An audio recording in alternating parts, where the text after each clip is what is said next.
Bueno, muy buenas tardes. Estamos acá en otro encuentro del espacio de capacitaciones de consultores y asociados. Consultores y asociados es una red de consultores, de profesionales, que nos hemos unido para compartir nuestras prácticas profesionales y también para realizar actividades de networking y compartir diferentes temáticas. Y bueno, acá estamos en este espacio de capacitaciones y hoy tenemos un tema muy especial que es la productividad en las tareas no manuales. Pero antes les voy a contar que pueden conocer más acerca de consultores asociados entrando a la página web y también entrando a YouTube, donde vamos colgando siempre charlas y capacitaciones abiertas a todo el público. También queremos invitarlos no solamente a conocer nuestra página y ver qué es lo que hacemos, sino también a participar activamente como consultor de la red. Bien, bueno, yo te voy a interrumpir y te voy a presentar yo a vos, ¿sí? Bien. Para que después puedas ir con la capacitación de hoy. Bueno, les cuento que Andrea Montesino es licenciada en Administración de Empresas, es contadora, bueno, ahí ya me ganó de mano, está formada en la UBA y su especialización y todo su desarrollo ha sido todo en lo que es el mundo PYME de la pequeña y mediana empresa. Bueno, y como decíamos ahí, la charla es la productividad en el trabajo no manual hoy. Así que gracias, Andrea, por esta capacitación y por esta conversación que vamos a tener. Un gusto. Gracias Maximiliano. Y bueno, y arrancamos, ¿no?, con este tema, porque mayormente cuando hablamos de productividad, estamos siempre haciendo referencia a cuántas unidades de determinado producto o determinada cosa hacemos por hora o por X tiempo, ¿sí? Y la idea de hoy es poder comenzar a hablar de la productividad, pero no solamente en las tareas productivas, digamos, de fábrica o tareas manuales, sino también llevarlos a lo que conocemos habitualmente como trabajos de informática o de información o trabajos de intelectualidad, digamos, ¿no? O sea, los trabajos que hacemos todos en las oficinas que están relacionados con la información, con la tecnología, trabajos que no tienen que ver tanto con la destreza física, ¿no? Porque ahí la productividad es un poco diferente. Pero para poder abordarlo, primero vamos a comenzar desde cero, digamos, ¿no? Vamos a comenzar pensando o conceptualizando mejor el tema de lo que es en la administración tradicional, las tareas manuales y no manuales, y lo que es la productividad en la administración tradicional, y después vamos a llevar un poco a lo que sería el ahora. Tradicionalmente siempre consideramos que las tareas manuales eran aquellas en donde utilizábamos destreza física, en cambio las tareas no manuales eran aquellas que eran más intelectuales, donde utilizábamos el pensamiento, utilizábamos el conocimiento. Esta división entre lo manual y lo intelectual o de conocimientos tiene que ver con Taylor.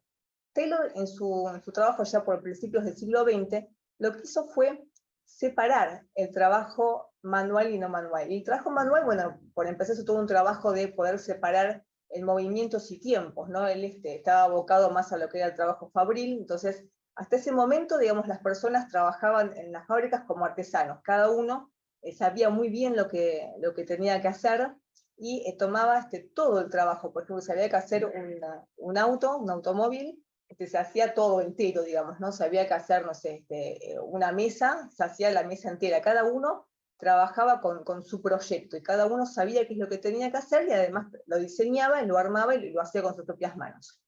Cuando llega Taylor, ¿qué es lo que hace? Hace todo un estudio de ver cómo se podía aumentar la productividad, cómo se podía hacer más cantidad de cosas en menor tiempo. O sea, ser más eficientes también y más eficaces. Más eficaces en cuanto a hacer más cosas en menos tiempo y más eficientes en cuanto a utilizar mejor los recursos. Entonces empezó con esto, con dividir el tema de movimientos y tiempos, entonces cada persona ya no iba a hacer todo el producto, o todo el auto, toda la mesa o toda la silla, iba a ser partes de eso. Entonces cada uno se iba a dividir el trabajo dentro de la fábrica, unos iban solamente a lijar, otros solamente iban a pintar, otros solamente iban a cortar y así, etcétera.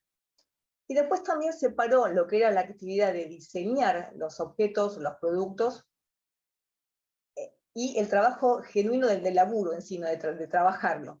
Entonces, designó a los ingenieros para que hagan la parte de diseño y a los obreros para que hagan la parte de mano de obra, justamente. Entonces, Acá es donde nace esta diferencia entre el trabajo manual y el trabajo no manual. Y la gran diferencia era, por un lado, la destreza física, y por otro lado era el conocimiento o el pensamiento.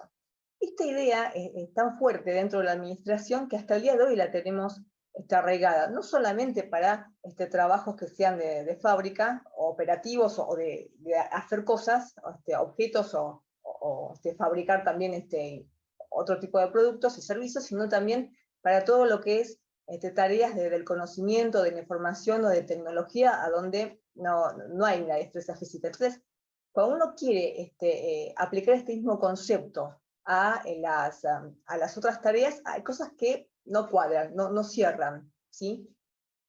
Y una de las cosas que no cuadra y no cierra es el tema de la productividad. Desde la ontología del lenguaje, ¿qué es lo que se propone? Lo que se está proponiendo es justamente no diferenciar a las tareas manuales de las no manuales por el tema de la destreza física y el conocimiento, porque en realidad el conocimiento está en ambas cosas. O sea, el hacer no implica no saber, al contrario, para hacer hay que saber hacer. Más hoy en día, que cada vez más los trabajos manuales están muy relacionados con la tecnología y con tener conocimientos muy específicos. Entonces el tema de separar a lo manual de lo no manual por el uso de conocimientos o de intelectualidad, eso no cabe. Lo que sí va a hacer la ontología del lenguaje es poner como diferenciador al poder transformador de la palabra. Es decir, que todos los trabajos que son no manuales, o sea, trabajos que están incluyendo trabajos de conocimiento, de información, son trabajos que necesitan el poder transformador de la palabra, el uso del lenguaje, ¿sí? La comunicación. En cambio, los otros trabajos está sí relacionado con el tema de la fuerza física, pero no es que no incluyen conocimiento o no incluyen intelectualidad, sí lo incluyen. Y estos dos conceptos de comprender la diferencia entre ambos tipos de trabajo también va a dar dos tipos de concepto de productividad. Desde lo que es la administración tradicional, la que viene del principio del siglo XX, vamos a entender a la productividad como esa relación que hay entre la cantidad de productos que podemos realizar, construir en una unidad de tiempo, ¿sí? Siendo eficientes y siendo eficaces. Entonces, ese mismo concepto, bueno, hoy día sigue ese concepto, ¿no? Pero está más aplicado a lo que son las actividades más de fábrica o actividades más de construcción. Para actividades que son más de lo que se llamaban antes intelectuales, que tienen más que ver con el conocimiento de la información, vamos a decir que en realidad la productividad tiene que ver con las competencias conversacionales que tenga la persona que trabaja. Es decir, que cuanto más, o cuanto mejor se pueda comunicar, cuanto más habilidades comunicacionales tenga la persona, más productiva va a ser, ¿sí? Es una diferencia acá a lo que teníamos entendido. No podemos medir la productividad de un trabajador de lo que hacemos todos, de trabajar con el tema del conocimiento, por la cantidad de unidades producidas en X tiempo, sino por las habilidades que tenemos para comunicarnos o para conversar, ¿sí? Porque hoy en día lo que se utiliza para todo es la palabra. Para la mayor parte de los trabajos va a ser la palabra. ¿Qué son las competencias conversacionales o las competencias comunicacionales?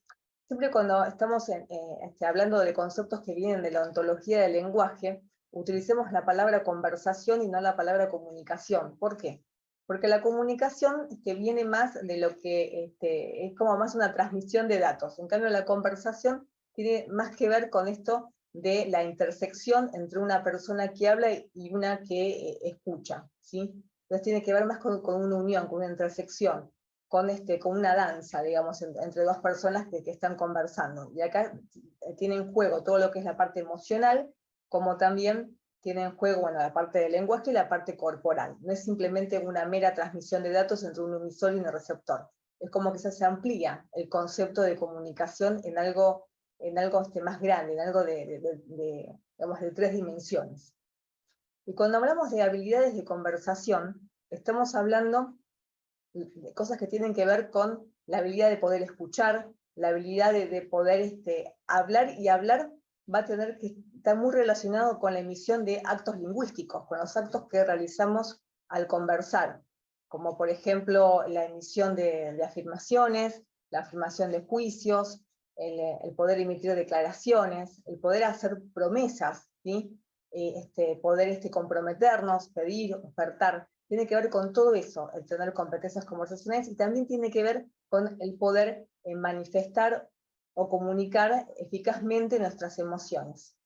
También tiene que ver con eso. Entonces, este va a ser el corazón, digamos, de lo que va a marcar una mayor o menor productividad en un equipo de trabajo o en un puesto de trabajo. ¿Hasta acá se entiende? ¿Sí? ¿Alguien quiere hacer alguna pregunta? Ok. No te escucho. Perdón, no, digo que la importancia de reivindicar la conversación. Exactamente. Que sea la conversación, digamos, lo que diferencia a los trabajos actuales de los trabajos pasados, o de los trabajos que son más relacionados con la información, el conocimiento y otro tipo de habilidades. Además, también estos trabajos podemos dividirlos en rutinarios, en innovadores y en contingentes, ¿no? Porque mucha parte del trabajo que nosotros hacemos en el hacer diario son rutinarios porque siempre son las mismas conversaciones. Ahí los trabajos administrativos, por ejemplo, siempre son los mismos pedidos todos los meses son los mismos reportes, es algo rutinario. Trabajamos con el conocimiento, trabajamos con la palabra, pero esa palabra siempre se sostiene en el mismo proceso o en la misma rutina a través de los meses. Hay otros trabajos que, por ejemplo, están más abocados a lo que es encontrar soluciones a problemas que se suscitan, que son los trabajos que abocan a todo lo que son contingencias, ¿sí? O sea, ser creativos para solucionar problemas que se van dando y poder mantener abiertas las posibilidades. Y después también tenemos los trabajos que son innovadores, que son crear nuevas posibilidades, crear nuevas cosas. Son más de desarrollo. Entonces, estos también tienen que ver con la conversación. También acá se hacen declaraciones poniéndose objetivos para el futuro, se trabajan con la coordinación de acciones, se trabaja con toda la red de compromisos interna y externa a la organización. Entonces, en todas estas cosas, la relevancia de poder dividir lo que es un trabajo rutinario de lo que es un trabajo contingente e innovador, es entender que a medida que avanza la tecnología, así como cada vez los trabajos que antes eran manuales van pasando para el lado de la tecnología, así también los trabajos que aún siendo comunicacionales o conversacionales, que son rutinarios, van a ir también pasando a la tecnología. Por ejemplo, la inteligencia artificial. Cada vez más trabajos rutinarios, aunque no sean trabajos de destreza física y sean trabajos de conversación, van pasando para el lado de la inteligencia artificial.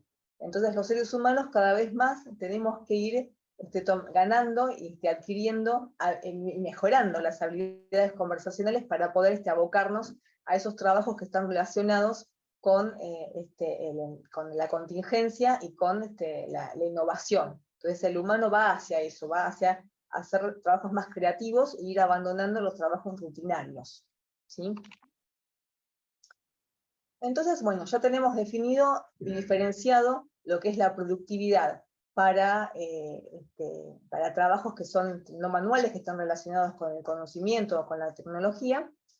Y ahora viene la pregunta de cómo es un equipo que es altamente productivo. ¿Sí? ¿Cómo nos damos cuenta que un equipo, un grupo de trabajadores, de un equipo de trabajo, realmente hace cosas productivas, digamos, ¿no? Porque no podemos medirlo por la cantidad de informes que sacan por mes, ni podemos medirlo por la cantidad de mails que mandan por hora. Esa no es una forma de medir el trabajo, ¿sí? O por la cantidad de horas que están en la oficina, o por la cantidad de horas que están frente a la computadora. Esa no es una forma de medir la productividad. Y es una forma que en muchas empresas aún sigue estando, digamos, ¿no? O sea, medir la gente por la cantidad de horas que pasa en la oficina, o la cantidad de tiempo que sabemos que están conectados a la internet. La idea es que esas cosas no se miden de esa forma a la productividad, que la productividad pueda ser medida de otra forma. Para poder ver cómo medir la productividad, tenemos que primero analizar cómo son esos equipos altamente productivos. Y nos vamos a encontrar con que una de las características que tienen es que están altamente conectados entre sí, hay una alta conectividad. ¿Qué quiere decir esto? Que hay una comunicación muy alta, que todos conversan con todos, ¿sí? No solamente internamente en el equipo de trabajo, sino también externamente. Y esto va a abarcar tanto la comunicación formal como la comunicación informal, ¿sí? Cuando uno ve que en un equipo de trabajo las personas no conversan, están todos callados, nadie se levanta para ir a otra oficina, o en el caso de, no sé, de un grupo de WhatsApp, nadie se manda nada de nada, bueno, es porque algo está andando mal, ahí no se está produciendo. Donde hay productividad, hay alta conectividad de las personas. Otro indicador de que estamos frente a un equipo altamente productivo es el tema de los espacios emocionales expansivos. ¿Qué quiere decir esto? Que podemos observar que las personas del equipo de trabajo mayormente transitan emociones relacionadas con el entusiasmo, con la ambición bien entendida, porque mayormente cuando hablamos de ambición siempre le damos la connotación negativa, ¿no? Como queremos conseguir un montón de cosas, que no nos importa nada del otro, como que estamos muy relacionados con el egoísmo. Y en realidad la ambición tiene que ver con el querer lograr, con el desear hacer cosas. Y no tiene por qué estar relacionada con el egoísmo y con pisar la cabeza del prójimo. Todo lo contrario, podemos ambicionar como equipo de trabajo. Podemos ambicionar mejorar la calidad del equipo o la calidad de una comunidad.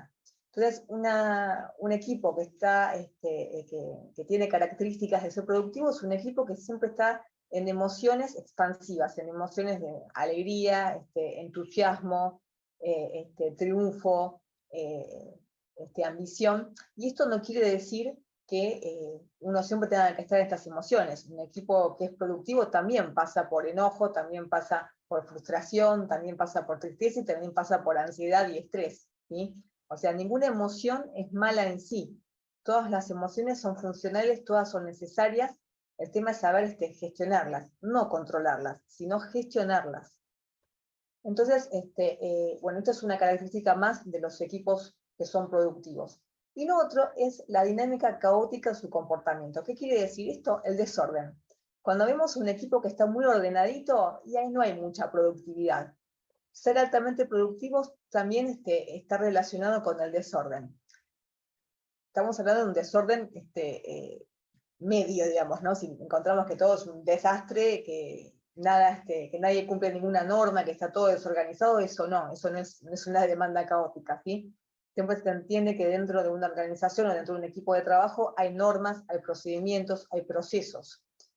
Cumpliendo eso, cumpliendo las políticas de una organización, teniendo en cuenta los valores, teniendo en cuenta los procedimientos y los procesos, el hecho de estar con una alta producción implica salirse a veces de estas, capaz de las normas, pero en términos limitados, y estar en el trabajo, en el desorden, en el ir y venir, ¿sí? Entonces, cuando uno ve un equipo que está en silencio, que está todo muy ordenadito, y que no se sabe en qué emoción está, es muy posible que no estén produciendo. Un equipo que produce es un equipo que hace ruido, que se mueve, que habla, y que se equivoca también, ¿sí? Porque parte de la productividad tiene que ver con el error. Estamos muy acostumbrados a tomar el error como algo malo, y el error no tiene por qué ser visto como algo malo.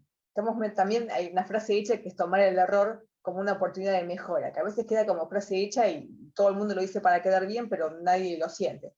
Y el error hay que tomarlo como eso, como algo que salió mal y que podemos aprender de eso, podemos mejorarlo, podemos corregirlo, o tal vez sea una invitación para realizar un gran cambio, ¿sí?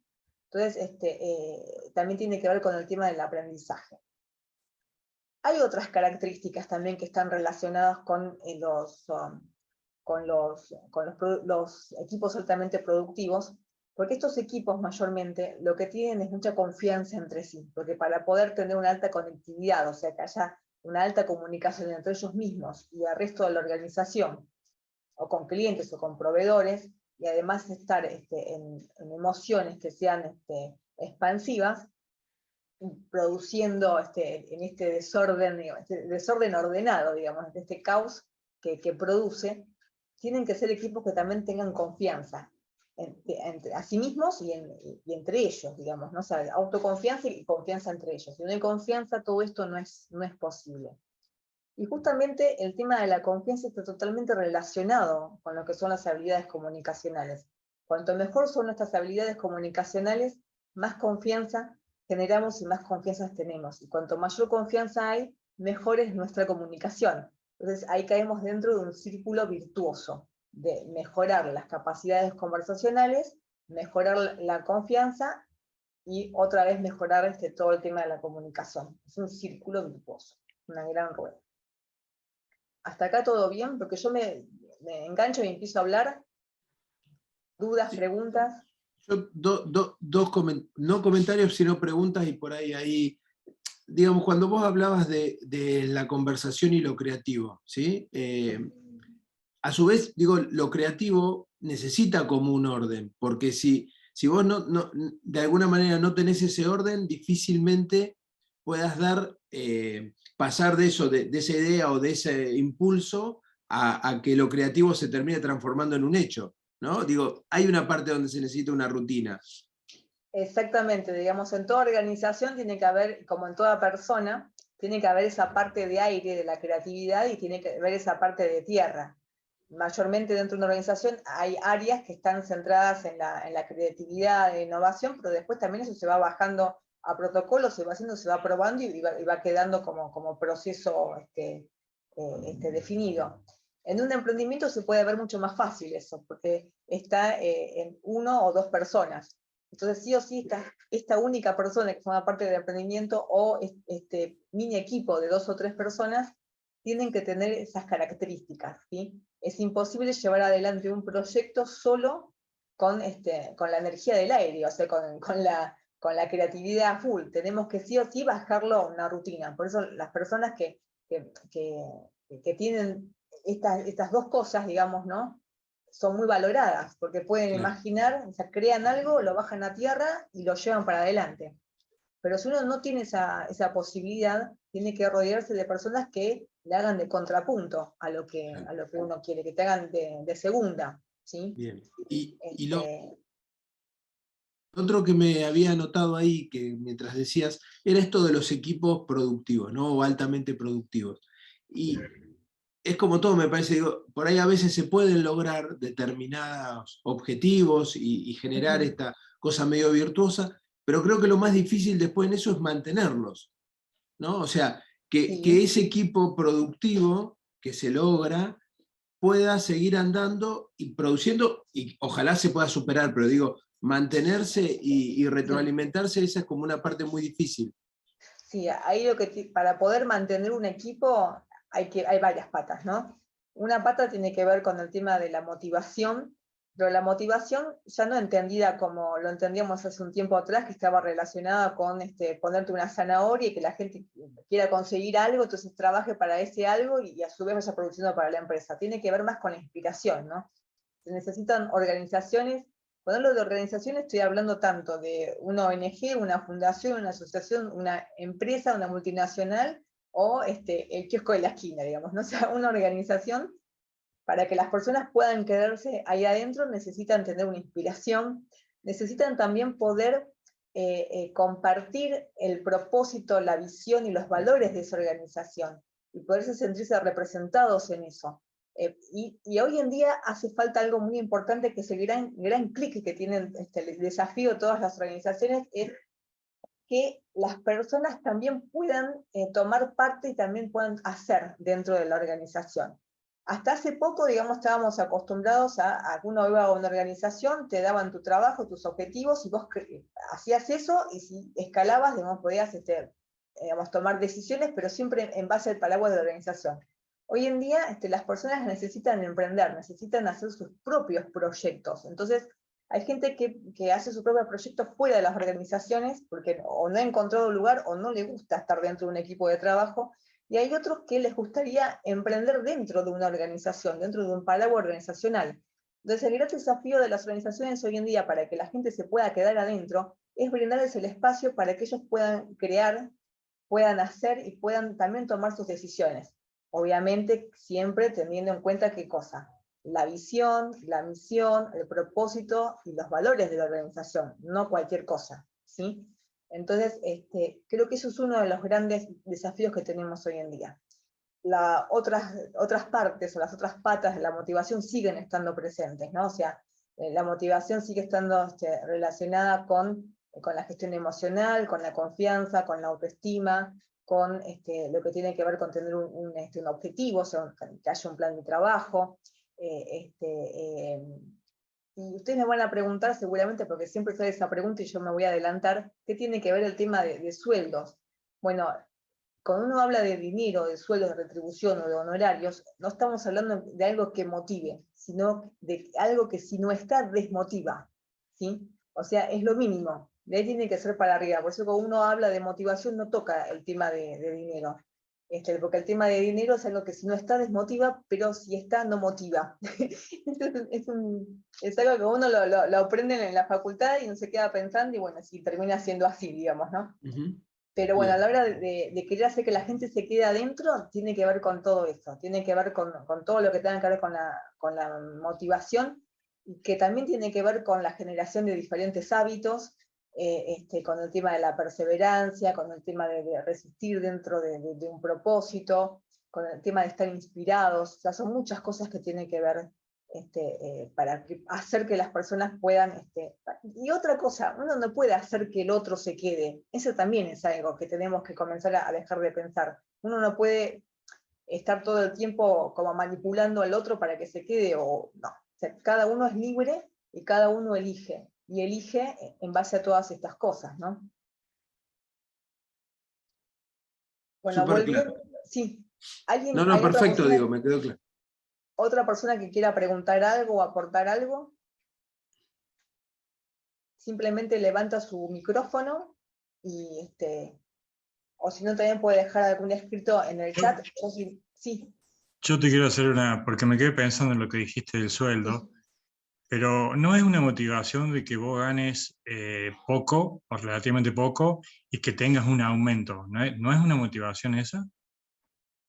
Te da alegría en el momento, pero no te va a motivar a seguir trabajando más. O sea, en el momento va a ser qué alegría, pero después es como que pierde, digamos, la gracia. Es como que es un motivador a la inversa, digamos. Si no está, te desmotiva, pero si está, no te va a hacer trabajar más. Tal vez en los primeros tiempos, pues, es como cuando te compras algo, estás re contento con eso que te compraste. Pasa el tiempo y después se desvanece, ¿sí? Claro, sí, ahí me quedó bien claro. Está. Eso sería la idea, pero no es que no tiene que estar.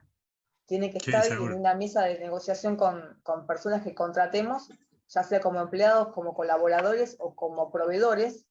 Tiene que estar eso presente, porque si no la gente se retira. Exacto. Pero no es, lo que va a marcar esa milla extra.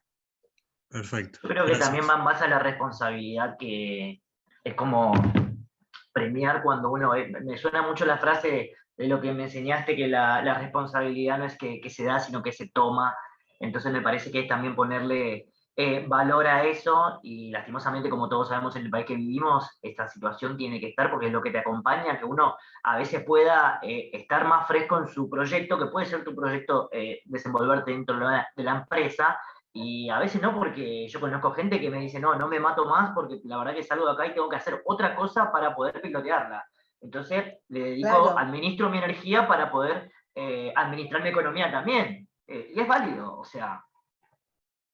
Sí, cuando como si el dinero no alcanza a fin de mes, trastoca todo, digamos, trastoca la vida tanto de una persona que trabaja bajo relación de dependencia como de un emprendedor. O sea, es como que la cabeza la tenés en otras prioridades. Esto tiene que ver con la pirámide de Maslow, ¿no? O sea, primero uno tiene que tener satisfechas las necesidades básicas y después uno va a comenzar a pensar en otras cosas. Y lo que decís vos, David, que sí es muy interesante y que lo voy a linkear con lo que también dijo Maximiliano, y como lo que estábamos conversando con él, mejor dicho, que es esto de la responsabilidad uno la toma, nadie te puede imponer responsabilidad, ¿sí? Cada uno de nosotros toma una responsabilidad. Y esto es muy importante, porque mayormente una de las consultas que siempre hacen los directivos o gerentes o dueños de emprendimiento es ¿cómo hago para que las personas hagan tal cosa? O para que las personas sean más responsables. No, lo único que se puede hacer es generar un medio, o sea, construir un ambiente para que la persona pueda tomar responsabilidad. Pero es la persona la que lo toma, uno no puede obligar a alguien a tomar responsabilidad, como tampoco uno puede obligar a alguien o hacer algo para que la gente se quede, sino es generar un ambiente, generar la posibilidad de, sería eso. Es un poco difícil, sí, porque es como la primera sensación que tienen las personas es no puedo hacer nada entonces, ¿no? Hay mucho para hacer, porque para generar ese ambiente hay que hacer un montón de cosas, y lleva su tiempo. ¿Sí? ¿Se entendió? Sí, se entendió. Quería contar algo, Andrea, porque Sí. hace muy poquito, hace una semana, falleció una controller, ¿sí? Que Ah, era básicamente hace 10 años el controller de la empresa, y la verdad es sí. alguien que siempre inculcó esto de formar y de crear ambientes para que la gente también se pueda desenvolver, y que es sano para la organización y productivo. Ujú. Sí, bueno, el tema de esto de generar ambientes, construir vínculos, y las personas solas van trabajando, ¿sí? Se entiende que dentro de una organización donde hay objetivos y una planificación, no es que uno va a generar un ambiente y va a esperar alegremente a que las cosas sucedan, porque por ahí no suceden, ¿no? O sea, y eso también tiene mucho que ver con la gestión del trabajo, tiene que ver con la gestión de la administración, tiene que ver cómo gestionamos los talentos, o sea, esto arranca desde que uno pone un aviso buscando personas, tiene que ver con esa búsqueda, con la selección, con la inducción o con la sociabilización de esa persona dentro de la organización. Hay muchas cosas que están en juego para generar un ambiente es como que uno trabaja en la tierra y la semillita germina sola. Si uno pone la semillita, pero la semilla es la que tiene que germinar. Uno le prepara la tierra para que eso suceda. Bueno, esto es lo mismo. Cuando uno está gestionando un equipo de personas, uno hace todo eso y después tiene que gestionar, la semilla tiene que eclosionar, ¿sí? Cuando estamos hablando de productividad, tenemos que también tener en cuenta otras cosas, ¿sí? Estamos mirando recién mucho lo que era el equipo de trabajo. Pero no solamente hay que mirar el equipo de trabajo, sino también hay que mirar el contexto de toda la organización, hay que mirar la estructura que tiene ese equipo de trabajo, y también hay que mirar los procesos. Ustedes se preguntarán por qué decimos equipos de trabajo y no decimos grupo directamente. La diferencia entre un equipo y un grupo es que un grupo simplemente es un conjunto de personas que están trabajando en algo, ¿sí? En cambio, el equipo es un conjunto de personas que tiene un objetivo en común, que son proactivos, que son responsables, que tienen confianza y que se comparten las cosas entre sí, y que sobre todo lo que hay es un aprendizaje compartido, un aprendizaje de todo el equipo. No son individuos, digamos, un grupo es como si fuese toda la gente que vive en el subte, es un conglomerado de personas que ni se conocen ni les importa qué es lo que le pasa el uno al otro. En cambio, un equipo de trabajo es otra cosa. Un equipo de trabajo son personas que sí se conocen, sí hay conversación, sí hay una conexión emocional, hay un objetivo común, hay políticas compartidas, hay un montón de otras cosas más. Esa sería la diferencia entre un equipo y un grupo. Y los equipos se construyen, ¿sí? Los equipos no salen de la nada. Para poder construir un equipo, primero hace falta tiempo, hace falta también generar la tierra para que eso suceda, o sea, trabajar en lo que es la parte de la confianza, y trabajar en esto que voy a mencionar ahora. Trabajar en el contexto organizacional, que está implicando tener muy en claro cuál es la visión, la misión y el propósito de la organización en la que está ese equipo de trabajo, ¿sí? Son cosas que siempre aparecen en una página web o aparecen en la pared de una oficina, pero son cosas que nunca se terminan de hacer carne, ¿sí? Para que se haga carne una visión, una misión y un propósito, hay que vivirlo y tiene que ser compartido, no solamente conocido, sino compartido por todas las personas. Esta es la parte más difícil. ¿Cómo hacemos para que todos compartan, no? Hay nuevas formas también de entender el propósito, la misión y la visión. En la vieja escuela, digamos, siempre era el director, el fundador, el que ponía esto. Y ahora se está hablando mucho de poder escuchar ese propósito, esa misión orgánica que tiene la organización, es decir, más allá de lo que se pensó en un momento. O sea, esa organización como que toma vida, es como que es un ente aparte, digamos, ¿no? O sea, aparte de las personas que lo componen, o sea, como que toma vida esa organización y tiene un propósito, una misión orgánica que saberla escucharla. Por ahí creamos una organización con un fin, con un propósito determinado, con una visión determinada, y a la llevarla a la realidad, como hablábamos recién con Maximiliano, o sea, de sacarla de la imaginación y llevarla a que camine en el día a día, por ahí esa organización termina teniendo otro propósito. Esa es una nueva visión de lo que es el propósito, bastante más disruptiva de lo que veníamos trabajando en lo que es el mundo de la administración y de la gestión. Otra cosa que tiene que tener una organización para que cree un contexto de equipos altamente productivos es una cultura vigorosa, una cultura que empuje, una cultura emprendedora. Tiene que haber recompensas, se tienen que poder recompensar los objetivos cuando se alcancen, y eso es lo que decía recién David, digamos, ¿no? O sea, también lo que mencionaba antes Eduardo, o sea, tiene que haber recompensas. La recompensa puede ser dineraria como que no, ¿sí? O sea, hay muchas formas de recompensar, y esto también depende de los miembros de la organización. O sea, cada uno, y del objetivo de la organización y del tipo de organización. Si estamos en una ONG, la recompensa va a ser muy distinta si estamos en una multinacional financiera. Después también tiene que haber información, tiene que correr la información. La información es a las organizaciones como la sangre es en el cuerpo humano, tiene que correr. Si no corre, no hay vida. Tiene que haber feedback, ¿sí? Las personas tienen que poder recibir un feedback, decir, bueno, a ver, ¿cómo es mi desempeño? ¿Estoy yendo bien? ¿Estoy yendo mal? Tengo que poder hablar con alguien, no estar en el aire, ¿sí? Tengo que tener una idea de dónde, tengo que espejarme aunque sea en alguien. Tiene que haber capacitación o consultoría, o sea, el aprendizaje es muy importante. El aprendizaje te da una guía para poder trabajar y para poder hacer. Tiene que haber recursos materiales, tecnológicos, de información, ¿sí? No recursos, pienso inmediatamente en cash, no, hay otras cosas que pueden ser recursos.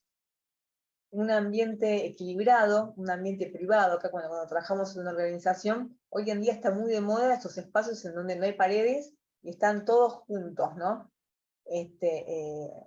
A mí me ha pasado de estar trabajando en organizaciones en donde hacían este switch, o sea, el cambio de tener oficinas particulares, corporarias, a tener solamente un espacio abierto, ¿no? Entonces, lo que se decía, yo escuchaba que le explicaban al personal, era que se hacía esto para que aumentar la comunicación, a que haya más conectividad, que haya más fluidez en el trabajo, pero en realidad los fines eran otros, o sea, era como poderlos tenerlos más en un mismo lugar, no tener, digamos, disminuir costos, ¿sí? Y las personas realmente necesitan un espacio privado para poder trabajar, ¿no? Esto de estar en lugares que sean públicos es muy incómodo trabajar en un lugar público, más si trabajas en la administración con valores, ¿sí? Eso es imposible, o con información confidencial. Entonces está bueno tener espacios privados, o espacios donde podamos estar todos, y después espacios donde podamos replegarnos para estar en silencio y poder concentrarnos sobre todo. Si no hay espacios para poderse concentrarse y aislarse para poder trabajar, no va a haber También es necesario eso, ¿no? Cuando hablamos de productividad y hablamos de alta conectividad, no significa estar todo el tiempo conectados y todo el tiempo conversando. Significa que va a haber momentos así y momentos en donde, por los diferentes procesos que tengamos que realizar o trabajos que tengamos que hacer, vamos a tener que irnos a un lugar donde estemos en silencio y podamos concentrarnos y trabajar. En cuanto a la estructura grupal, es muy importante que haya objetivos claros, ¿sí? Así como hay una misión, un propósito organizacional, así también tiene que haber objetivos. Todos tienen que saber para qué lado van, todos tienen que saber a dónde están apuntando con su trabajo.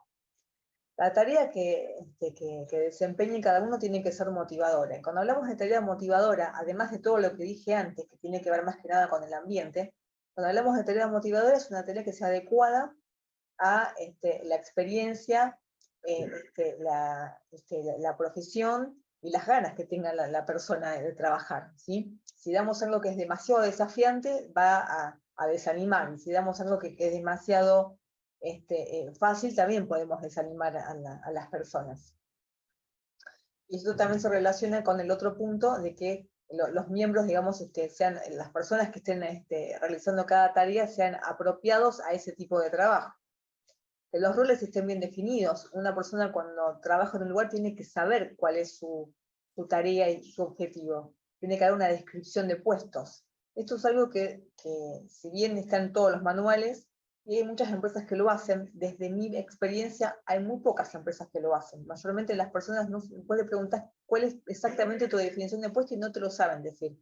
Muchas personas están corridas de puestos. Muchas personas tienen responsabilidades que no son relacionadas con su puesto.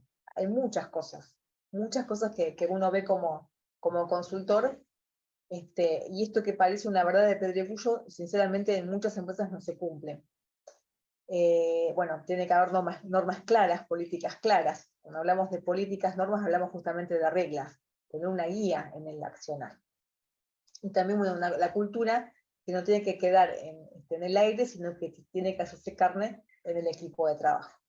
Y después tenemos el proceso, ¿sí? Cuando hablamos de proceso, hablamos de una secuencia de acciones que nos va a conducir a alcanzar un objetivo o un resultado.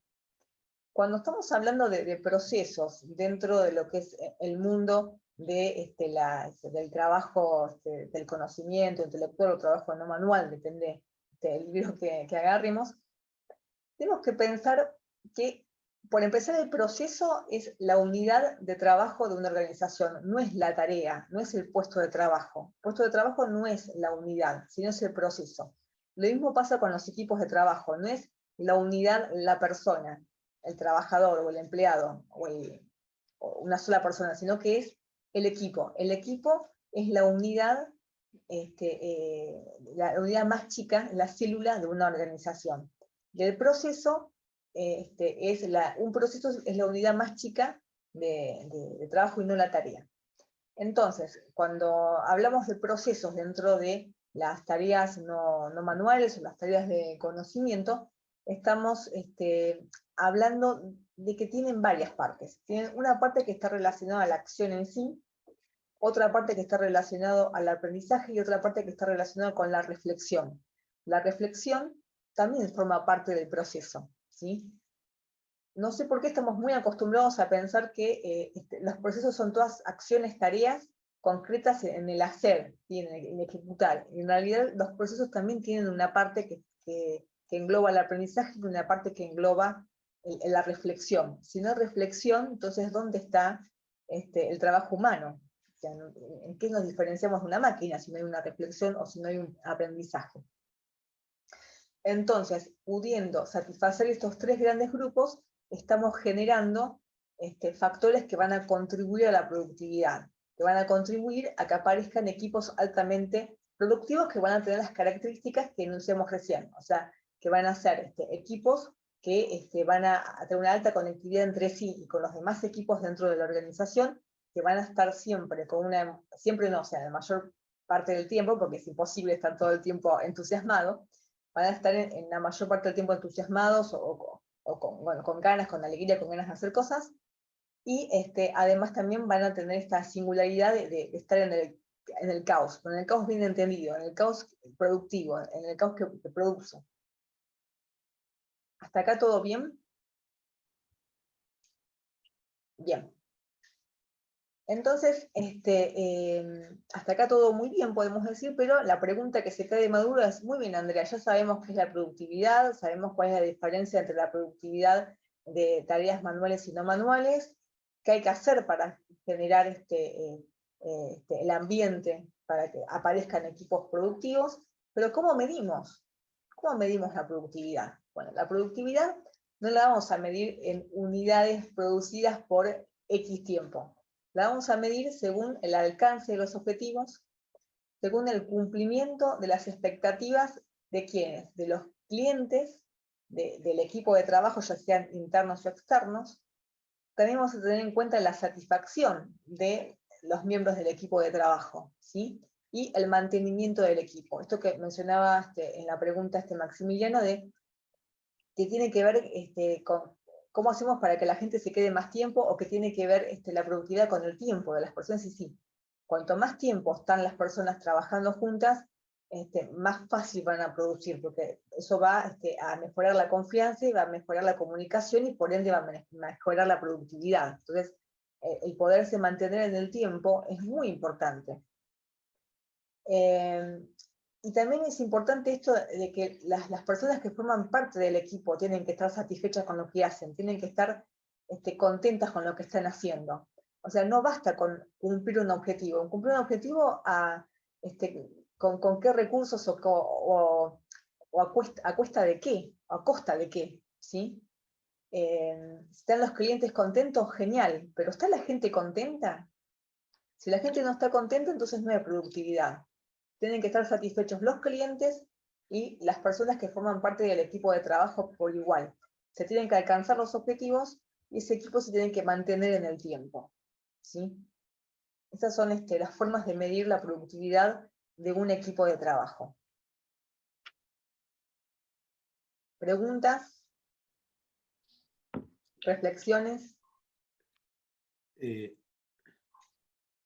A ver, yo en realidad había una cosita ahí de las que te fui preguntando, que fuimos comentando, que me quedaba ahí dando vuelta, y que tenía que ver con esta cuestión de cómo poder, digo, hilando lo del principio, ¿no? La conversación, mantenerla en el tiempo, seguir retroalimentando ese vínculo entre un equipo, o entre pares, digo, depende de la estructura, la organización o lo que fuera, pero a su vez sin perder en vista los objetivos, o sea, que a su vez también son dinámicos, ¿no? Con lo cual me parece que los desafíos y el ir andando es constante y es súper dinámico. Y no importa, Sí. no importa qué establecimos o qué definimos en un determinado tiempo, porque quizás eso, no voy a decir a las horas, si bien puede suceder, pero en breves lapsos en esa dinámica puede ir cambiando. O sea, lo que antes era un resultado positivo u óptimo o esperable, en X tiempo o por X circunstancias, eso se cambia, hay que adaptarse, hay que conversarlo para ponerse de acuerdo. Digo, todo eso pasa dentro de esa dinámica, que hay que a su vez medirla. Sí, es bastante complejo, digamos, no sé, cuanto más personas formen parte de una organización, más complejo va a ser todo esto. Poder mantener las conversaciones a lo largo del tiempo es el desafío de cualquier relación humana, digamos, ¿no? O sea, Claro. para mantener una relación hay que mantener la conversación abierta. Hay que Y tomarle el para timing esto, al otro también. A mí me pasó, hay que aprender a leer al otro de cuándo saber qué tema hablarle, o cuándo ponerle la conversación informal. Yo el otro día estuve abriendo, en el trabajo estuve haciendo la apertura de la oficina, y porque mi supervisor estaba de viaje, estaba de vacaciones, entonces lo tenía que abrir temprano, muy temprano para mi horario de trabajo normal, porque entró a las 8:30 y tenía que estar a las 7 en punto ahí porque ya hay gente. Entonces, bueno, el día que él venía, él usa un vehículo de la empresa y lo había dejado, que lo usaba yo. Le digo, te voy a buscar, abre la oficina y te voy a buscar, a las 7:15, 7:20, ponen. Entonces fui a abrir más temprano y lo fui a buscar. Terminó la jornada del día y él me quiere dar plata como por la molestia. Y yo le digo, no entendés nada, le digo. Yo te fui a buscar porque había cosas que teníamos que charlar fuera de este ambiente, le digo. Y nada, nos venimos teniendo en realidad no hablamos de trabajo, sino hablamos de cosas de la vida, y nada, nos veníamos fumando un pucho, distraídos, mirando, che, mira qué lindo este edificio acá, viste, cómo te fue en las vacaciones. Y eso está bueno también, esa ruptura para que entre un poco de aire al ambiente. claro, una conversación dentro de cualquier relación humana tiene que ser no solamente cerrada, digamos, a lo que es lo concreto del trabajo, sino también abrirla para generar confianza y generar vínculo, ¿no? Uno no va a ser íntimo amigo con todas las personas del trabajo, pero tener una relación cordial implica muchas veces conversar de otras cosas que están fuera de lo que es la dinámica organizacional. Entonces sí, es importante eso. Y lo que más importa dentro de una conversación es la escucha. que es lo que más nos cuesta, más a los que hablamos mucho, o sea, nos cuesta esto de escuchar lo que le pasa, lo que siente y en qué anda el otro, porque muchas veces las conversaciones se terminan por eso, porque no hemos sabido, digamos, escuchar. Y a veces también se terminan porque se terminan, como se terminan las relaciones humanas. Y uno no puede obligar al otro a conversar con uno. Cada uno tiene esa voluntad, hay gente que quiere conversar y gente que no. Entonces, también es eso. Cuando uno está, es un poco complicado, ¿no? Porque a veces, especialmente dentro de organizaciones en donde hay que cumplir un objetivo, o digamos,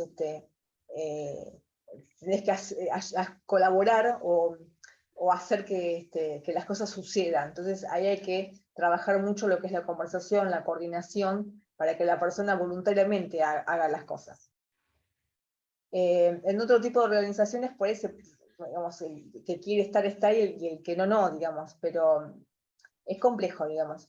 Lleva su tiempo y tiene mucho esto, ¿no? De estar uno todo el tiempo en la conversación, abriendo conversaciones, escuchando, hablando, pero también esto de que es voluntario, digamos, uno no puede obligar al otro a conversar. Y esto hay que mantenerlo en el tiempo. Y también en el mismo momento hay que estar trabajando en cuanto a la planificación, una planificación que con todos los que planificamos para hacer diferentes cosas sabemos que si bien estamos dentro de un entorno VICA donde todo es volátil, todo es incierto, y en donde planificar a largo plazo se dificulta, pero esto no quiere decir que no haya que planificar, ¿sí? Entonces siempre es necesario tener un horizonte, un norte, y establecer diferente cantidad de pasos, o una estrategia o algo para poder llegar a eso, y también tener la cintura para poder cambiar ese camino, no el objetivo final, sino cambiar el camino, y ver cómo trabajar y cómo gestionar los recursos, que a veces los recursos están, a veces no están, y a veces cambian también, ¿sí?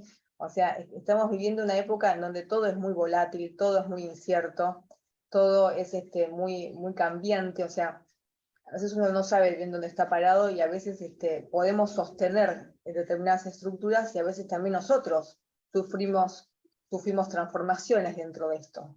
Entonces, estar nosotros mismos transformándonos dentro de entornos que se transforman constantemente, bueno, es un desafío bastante importante, y bueno, y eso se siente, digamos, dentro de las organizaciones y afectan a la productividad, ¿sí? Esto se puede encarar de diferentes lados. Yo vuelvo a la productividad porque es el tema que nos convoca hoy, ¿sí? Si me voy por las ramas con lo otro, se nos hace la medianoche.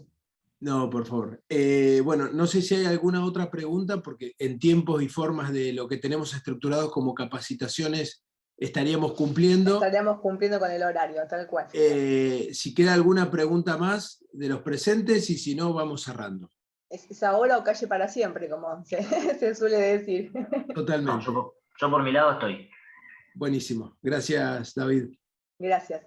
Bueno, ahí les dejo los datos para que se puedan contactar con nosotros, con consultores asociados, y puedan ver todo lo que hacemos y participar también. También conmigo, digamos, con M Consultora, también pueden seguir por estas redes. Los invito Bien. también a que puedan colaborar con un cafecito, que tendríamos que dejar en el chat. Yo tengo que salir de la pantalla para copiar. No te preocupes, igual ahí ya cerramos, y decirles, dentro de lo que es el formato de consultores, es un espacio libre, es gratuito, donde los profesionales, digamos, pueden interactuar, compartir buenas prácticas, generar sinergia, digo, todas estas cuestiones que decimos y practicamos constantemente. Y como modelo o formato para sustentar el espacio, generamos esto del cafecito, que lo pueden encontrar directamente en la web. Hay una parte donde dice cafecito, como también está la posibilidad para que se sumen. Encuentran toda la información de las capacitaciones, de los ciclos de charlas que tenemos armados y las distintas conversaciones que vamos teniendo con otros profesionales. Y también pueden participar del espacio networking. Todo eso lo encuentran dentro de la web. Y además, dentro de la web, lo que encuentran es todos los perfiles de los consultores, que ya son parte, y les pueden escribir a ellos e interactuar en forma directa con cada uno. Así que, dicho todo esto, André, 1.000.000 de gracias, siempre un placer. Muchas gracias a vos, a consultores, a todos los presentes, y me faltó decirles algo, que los voy a invitar a un taller que estoy iniciando el 18 de octubre, donde voy a estar hablando de este tema y otros más. Se llama Claves para liderar equipos, y que obviamente también pueden entrar a la parte de eventos, que van a ver colgado el flyer. Correcto. Bueno, Y si ahora no, te sí, contactan por las redes tuyas o por te escriben supuesto, directamente por Consultores Asociados y hablan directamente con vos. tal cual. Ahí va. Bueno, muchas Bueno, gracias a todos. Nos vemos la próxima. Gracias que a anden ustedes, bien. buen fin de. Chao. Chau. Gracias. Chao, chao. Saludos. Chao, gracias.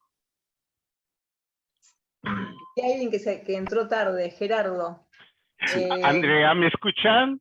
Sí, que ya te querías anotar la vez pasada. Gracias por participar, pero bueno, justo estamos terminando. Esto igual se graba y se va a subir a YouTube. El martes, miércoles ya está en el canal de YouTube de Consultores Asociados, así que Gerardo vas a poder ver toda la capacitación ahí. Muchas gracias. Y perdón, me confundí con la hora. Son las 7 de la noche aquí, hora de Washington. Ah, Entonces, bien. apenas estoy ingresando. Ya No hay estamos Muchas con una hora de gracias. diferencia. Hasta luego. Que andes bien. Hasta Bueno, luego. un gusto Andrea. de Chao. conocerte Bye. por Zoom. Vamos hablando. Igualmente. Bye.